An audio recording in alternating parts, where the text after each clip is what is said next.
Hey, what's up, everybody? Welcome back. Brandon again. Before I get into the commentary and start rambling, let me point out something that you might not notice. Take a look here at my face during these first few reps of bench. I, for some reason, am making a kissy face. So I love working out, you guys know that, but not to the point where I might get intimate.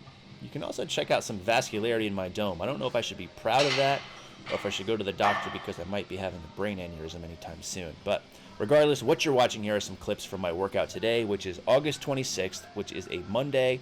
This is a deload week for me, and the reason it is a deload is because I have been on Beyond 531 for 6 weeks straight.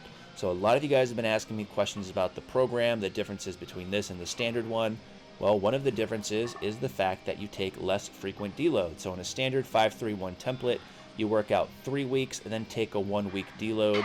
So the cycle is kind of working 4-week increments. In Beyond 531, you take a deload every 7th week. So you work out 6 weeks, and on the 7th, you take a deload. So they're less frequent. Now, I kind of like this in the fact that in the initial cycles for 531, what I noticed is I really didn't need a deload because the weights you're using progressively get heavier, and in the beginning, they're not really too bad, so deloads aren't as necessary. It'll be interesting to see how much they play a role going forward when I've been on several cycles of Beyond 531. You guys may or may not also notice that I'm using my better camera for this video. I decided to bring it in just to give it some play. I typically only use it for my set shots when I do more educational, informal videos. When I go to the gym, I almost always bring my small, handy-dandy Samsung HMX W300. It's about the size of a phone or a flip camera. So I'm trying my better camera here. Let me know if you guys like it. If you do, going forward, I might try to play around and bring it in more often. I will tell you that it doesn't have as wide of a viewing angle, so the shots are usually a lot tighter, as you can see here. In order to get more wide-viewed shots, I'd have to bring the camera back pretty far, and then I start taking up a whole lot of space, not to mention I have to bring in my tripod. So it's really a production to bring some of these in, not to mention, as you guys know, or at least you should know if you watch these, I always work out by myself, which means I'm my own camera person. I don't have the luxury of having someone else come in with me and film for me. That's why a lot of times, like right here, all you get is a gratuitous ass shot. I am sorry, I apologize profusely, although my booty does look very full and juicy here. I know a majority of you do not watch my channel just to look at my ass, and I know some of you actually just watch my channel to look at my ass, but let's not get too into that. So I played around with this again because I'm shooting by myself. Now for this particular deload week, I decided to kind of stray a little bit from the typical 531 template. So typically with this, you would stick to the same things you've been doing, except obviously using a lot lighter weight. For me, I decided to mix it up because for Beyond 531, the first 6 weeks, I didn't have a lot of variety. I would go in and do the 531 lifts for my main lift.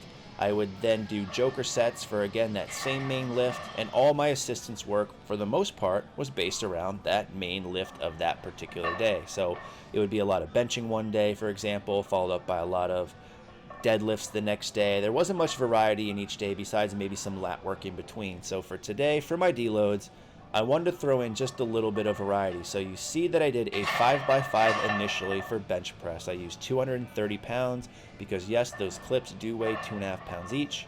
I then went and did a 5x5 of bent over rows, which is a movement I haven't done since I really started doing this Beyond 531. So it felt good to do these.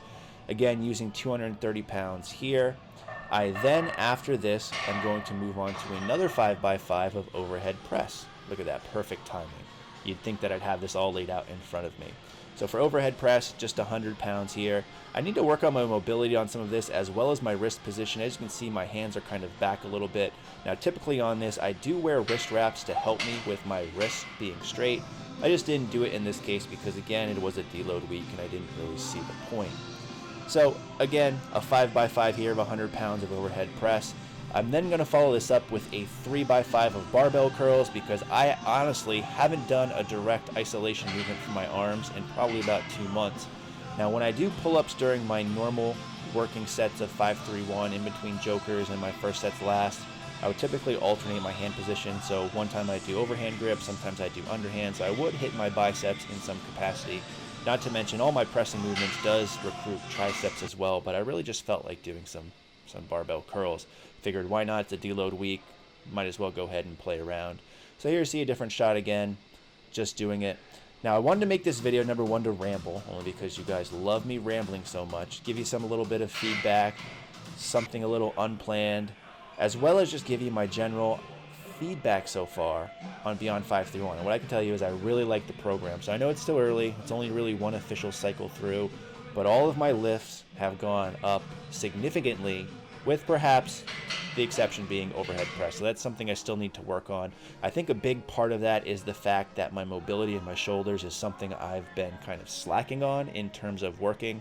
I've been doing a lot of work on my lower body mobility, and that's really helped my squat, as well as just my overall feeling of my lower back, posterior chain, but I've been slacking on the shoulder mobility, so it's something that I need to do.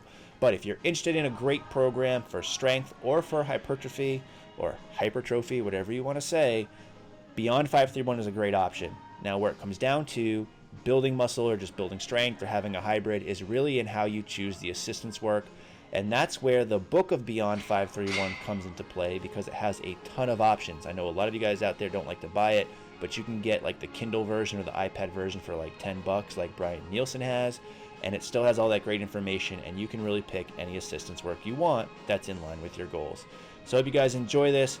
We'll talk to you soon. I might be overseas by the time you see this, but regardless, thanks for watching and stay big.